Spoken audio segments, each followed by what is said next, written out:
Hey, what's up, guys? Today we're going to read John chapter 7.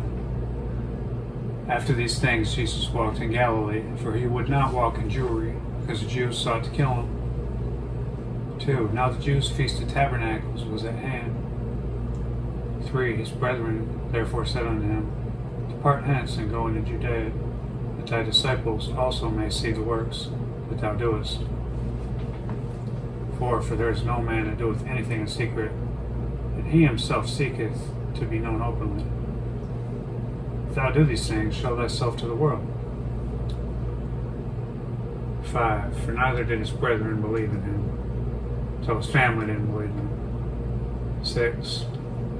Then Jesus said unto them, My time is not yet come, but your time is always ready. 7. The world cannot hate you, but me it hateth, because I testify of it, that the works thereof are evil.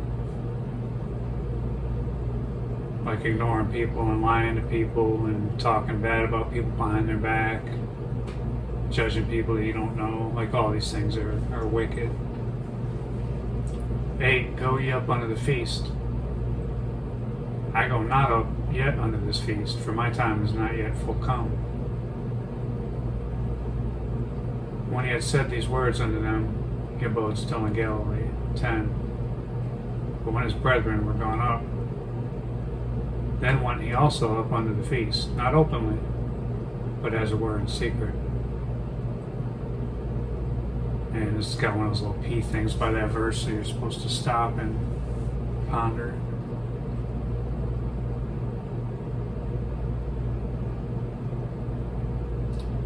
I don't know what I'm pondering now. Okay, 11. Then the Jews saw him at the feast and said, Where is he?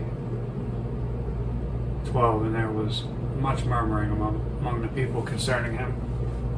For some said, He's a good man. Others said, Nay, but he deceiveth the people. 13. Howbeit no man spake openly of him for fear of the Jews.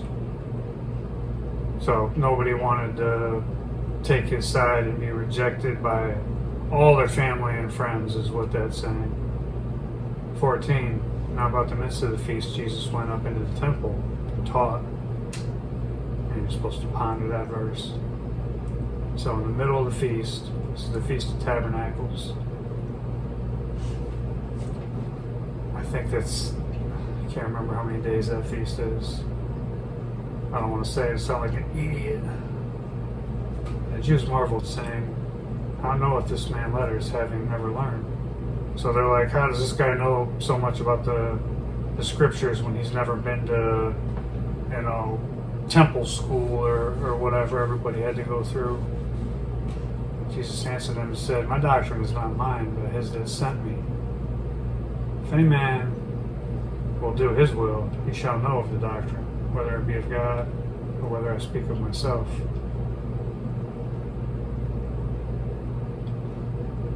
18. He that speaketh of himself seeketh his own glory, but he that seeketh his glory that sent him, the same is true, and no unrighteousness is in him.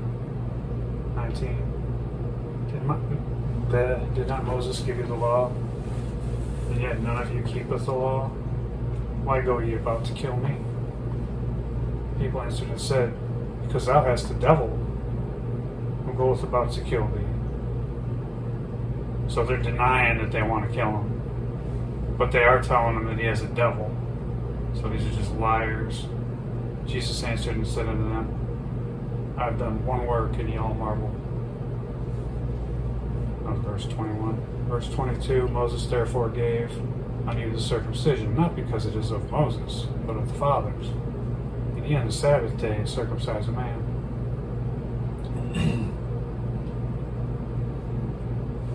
So Jesus is here. His whole purpose was to give the new covenant. The Lord had a new covenant, a new story, a new plan, a new promise. And Jesus was the one that came and delivered that. But these people would not accept his instruction. He was a born teacher, a born healer. People didn't have any problem being healed by him. But as far as being taught by him, not that many received him. He did save a lot. I mean, don't get me wrong. He came, he taught, he saved a lot. But there's way more people who walked away from him than people that followed him. Especially as the ministry went on and on and on. 23. If a man on the Sabbath day receives circumcision, that the law of Moses should not be broken. Are you angry at me? Because I have made a man every whit whole on the Sabbath day?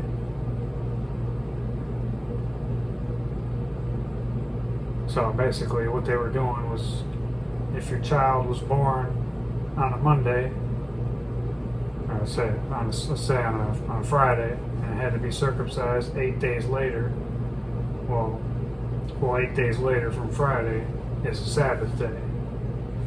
It would be, a Saturday.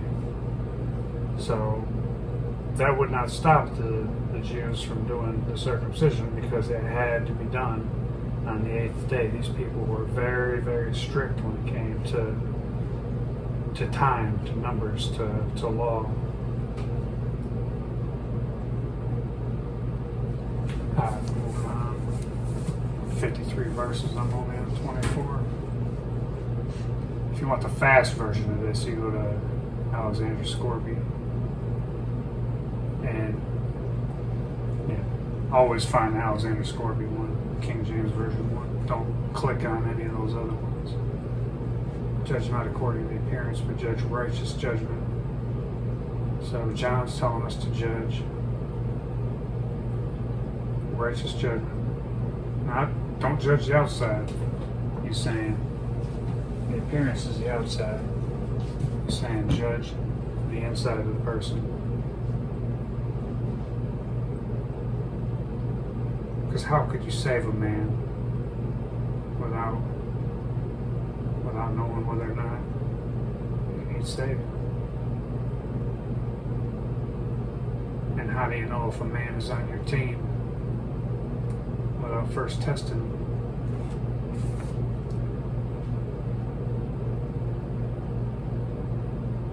"25, and said some of them of Jerusalem, it's not this he whom they seek to kill." 26. "Lo, he speaketh boldly, and they say nothing on him. To the rulers knowing."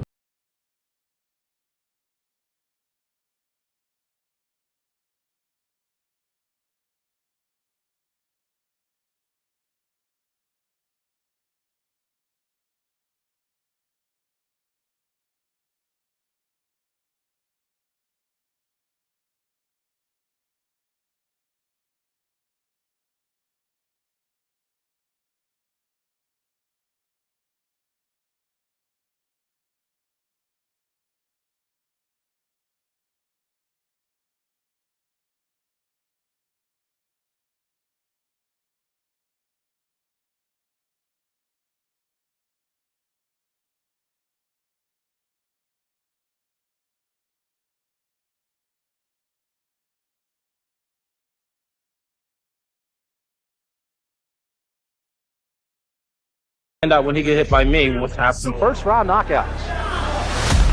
Dan Halpin, I guess, is the only man, and this one may not go much longer. July 11th, 1985. The crowd packed into the casino ballroom at Trump's Hotel in Atlantic City didn't quite know what they were about to witness. That night, a 19-year-old kid from Brooklyn stepped through the ropes. His name was Mike Tyson, and at that point, almost nobody outside the boxing world had heard of him. Introducing Mike Tyson. This was only his 5th professional fight. His previous 4 opponents, not one of them made it past the 2nd round. Early in the 4th, can Tyson finish this? I think so.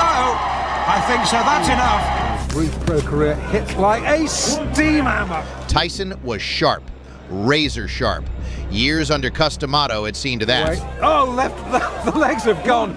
This is all over. The old trainer would look at this kid and tell anyone who'd listen, when he grows up, he's going to be heavyweight champion of the world. I believe he will be the youngest heavyweight champion of all time.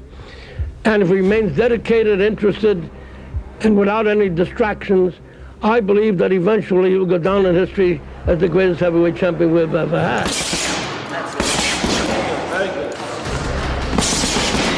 And he meant every word. This 77-year-old man had poured everything he had into this kid from Brooklyn, drilling the fundamentals into him day after day, rep after rep. It was Cuss who gave Tyson his most dangerous weapon, the peekaboo style. Low stance, hands high, chin tucked behind the gloves. That constant side-to-side head movement, like a pendulum counting down the last seconds of your career. The whole style was designed to walk Tyson right into his opponent's chest, into that tight space where tall fighters feel completely lost, and then unload. Hooks and uppercuts coming from angles you just can't prepare for. You could take 10 Harvard students, and they all learn from the same teacher in the same school, and then when they go to perform in a court as a lawyer, they all have their certain character which they perform under. And I think it's the same way in boxing. You can have the same teacher, but with the character you possess, you always come out to perform different. The red corner, wearing Now the man standing in the opposite corner that night wasn't there to make up the numbers. John Alderson, 28 years old, out of West Virginia. 4 pro fights, 4 wins, all 4 by knockout. And when he wasn't boxing, he was working full-time as a coal miner. Every single day, he went down into the dark, doing the kind of work that breaks most men. By July of '85, he looked like exactly the kind of test that Iron Mike needed. But the moment that first bell rang, it was clear. Tyson was operating on a completely different level. Matter of fact, 39-second fight against Rick Spain here in Atlantic City on June 20th. That's Tyson. Tyson in the white with the red stripe, solid red trunks with the white stripe will be John From Alderson. the opening bell, Mike worked his way inside with short left hooks and right hands to the head, breaking Alderson's nose early in the first round. Alderson tried to keep him at range with the jab, but Tyson's head movement made that nearly impossible. At one point, Mike briefly switched to a southpaw stance before returning to his natural position, a small but telling sign of how comfortable and in control he felt throughout. Cappuccino will have a busy night tonight, and this 6-rounder may not last very long with the kind of shots there. A left hook right to the face that time of Alderson. Tyson is so powerful, no matter how he delivers those punches, they hurt. For every punch throughout. Now, as he gets on against tough competition, the question is, when he comes in like this, will he get nailed with counter shots? That's really what Alderson wants to do. Tyson, you heard documented, of course, the young man fighting wearing historic, reads book after book of boxing and watches all historic films of the greats. He's got an edge. His manager, Jimmy Jacobs, has the largest fight film collection in the world, so he can look at all those. He does look at all these, but he's such raw talent at his age, you can't help but think about it. How much pressure and how much can a 19-year-old take putting the pressure on to be the youngest champion in the world? Well, of course, that's them these bold predictions, and they put pressure on themselves. Now, Tyson switches to southpaw. I haven't seen him do that before. Interesting. Lands with the lead left. Alderson is already bleeding from the nose, and I think that was from the very first left hand. Tyson, you can see almost like a bull as he just chases Alderson around the ring. Big John said he had to get off first tonight. He has got to use those long arms to his advantage. He has not been able to do so far in round 1. You know, when Tyson switches to southpaw, I think that's the clue for Alderson with that long reach and height. I would just let that punch go. Alderson, a very good amateur record, 154-12. Took 3 years off from boxing, however. Worked in the mines in West Virginia. They started the laying off down there, and he went back into the boxing ring. And here he is at 4-0 with 4 knockouts. For Alderson, I think the key, he has got to throw that jab and follow with the straight right. Has done that only once and did land the right, although it didn't hurt Tyson. There it is. Now that right missed, but if he keeps doing that, he's going to give Mike Tyson something to think about as he comes in. There it is again. He landed exactly right. So the closing seconds of round number 1. Mike Tyson, the short of the two, against Big John Alderson. Between rounds, Tyson's corner called for more body work. He responded immediately. In the second, he began mixing hooks to the body with short combinations upstairs, and the damage accumulated fast. A deep cut opened above Alderson's left eye, limiting his already minimal offensive output even further. 2 heavy combinations sent Alderson to the canvas. He got up both times, but the fight was effectively over. Yeah, I think so. Muscle underneath. Now, Tyson, they told him to go to the body, and he's trying to do that in this round. But Mike hasn't been that busy when he gets on the inside. Good uppercut by Tyson. Tried to lead in with a left jab and a right hand, but left himself wide open for the ducking Mike Tyson as he went right underneath. Mike Tyson doesn't wear any socks. I don't remember seeing a fighter in a long time that doesn't wear any socks. Or if he does, they're so short they don't even peek out over his shoes. I don't know what that's apropos of. It's the first time I've ever seen it, and it's kind of odd. Now there's the right. Oh, good countering right hand, and that stunned Alderman. He backs up another right hand, a combination by Tyson, and he goes on the attack. On the inside, Tyson is these short, quick punches. The longest fight Tyson has ever been in has been a 4-rounder. He got a knockout there. His other 3 fights were first-round knockouts. Dan Halpin, I guess, is the only man, and this one may not go much longer, as a crushing right hand.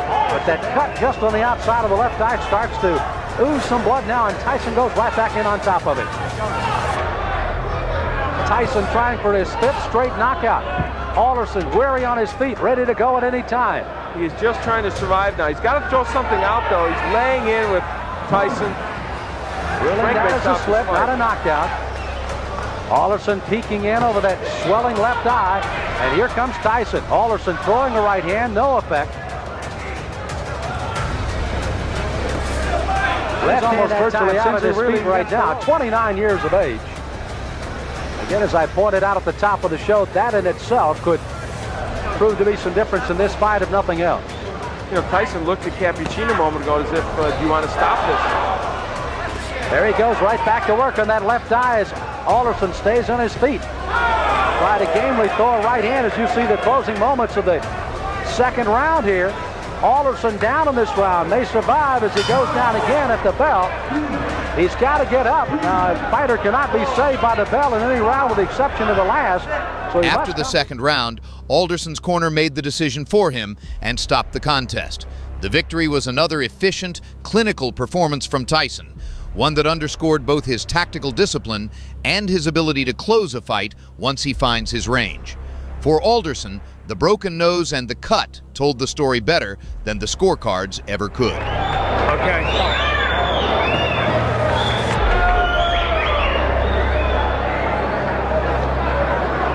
So you heard the suggestion of the doctors leaning in. Why don't you just come back and fight another day? Frank Cappuccino has not given us a word yet that this one is over, but he may very shortly here. John, church is out. The fight's over. The fight is over, rather interestingly put by Frank Cappuccino, as this one ends. Ladies and gentlemen, referee Frank Cappuccino stops the bout at the end of the second round. The winner by technical knockout, still undefeated, 5 in a row, all by KO, Mike Tyson. Well, Mike Tyson, it was a performance in which you showed, I thought, the power that we know you have and the aggression, but also maybe walked into a couple more right hands than you'd like.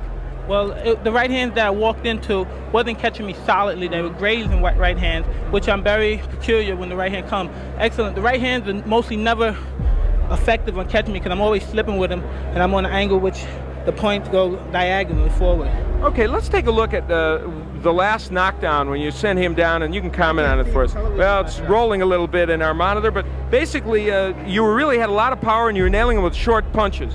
I was nailing with punches because I saw he was more accepted to the right hand because he was leaning on his right hand side, and more acceptable to right hand.